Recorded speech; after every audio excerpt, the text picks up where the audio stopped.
Okay, here we are with the interview with Adam from No Limits, round 2. So take it away, Emily.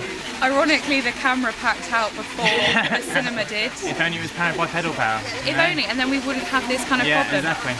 So, Magnificent Revolution, you're based in London, aren't you? We are, yes. Did you cycle here? I wish I had. No.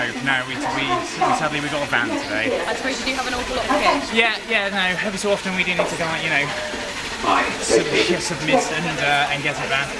But every so often for a good cause, it's kind of like worth it. Exactly. And it's about cutting down, not necessarily. Well, we're trying to if we do events in London, we try and kind of cycle everywhere. So we take all of our kit on trailers and stuff like that. Even with today, we're using it's a biodiesel van, so it's not too bad. It could be worse. But yeah, it's kind of the process. We try and be as holistic as possible. It's about drawing in all these different elements to make it do events as sustainable as possible. There's a lot to think about, from the power, the lighting, the equipment you're using, what food you can serving at events, where do you get what you're going to stuff. The problem is that the system isn't really built to be sustainable. You're working against the system, and it's about people being as resourceful as they can be. The first kits we used to make were made from recycled parts that we just found flying around. We used to make all of our own stands and stuff. We found all the motors from old electric scooters. We used to use friends roller skate wheels bolt them to the side and stuff. And it's about recycling as well as using all this amazing, tremendous kit. But it's about going hand in hand with new technology and recycling and providing sustainable food sources and stuff like that, and bringing it all together. Changing the whole system, that's the plan. One step at a time.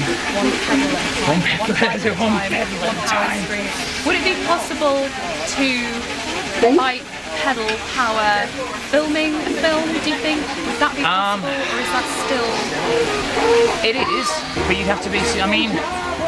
the way the system works is that you start at what you want to do, and then you work your way backwards. So you'd probably be limited by the amount of power which you could produce to do the the film work and stuff. So it's totally feasible, but people would need to bring down their estimation. You can't do a massive budget film with a pedal generator. But this is where technology comes into it, surely, because new technology has allowed projectors to use half of what they did before. Yeah, no, exactly. And we were talking before about LED projectors and stuff, and that's going to hopefully revolutionise the way that we can do film screenings and stuff like that. And new technology is being developed.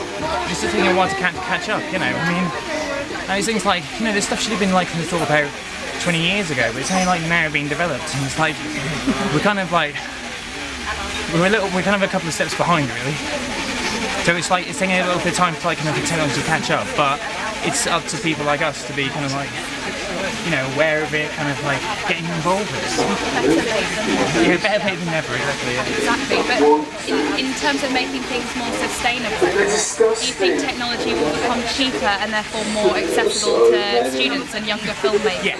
Yeah, no, I'd hope so. I think as there's growing demand, prices will come down, and then it will become more more accessible. But it's got to go in hand with people wanting that technology. The manufacturers and stuff will only produce stuff that people want, and as we're a consumer-led culture, it's up to the consumer really to put pressure on the businesses and the people that are making this stuff, so that they're being catered for. It's like supermarkets and stuff. Supermarkets need to change their habits and stuff. They need to start.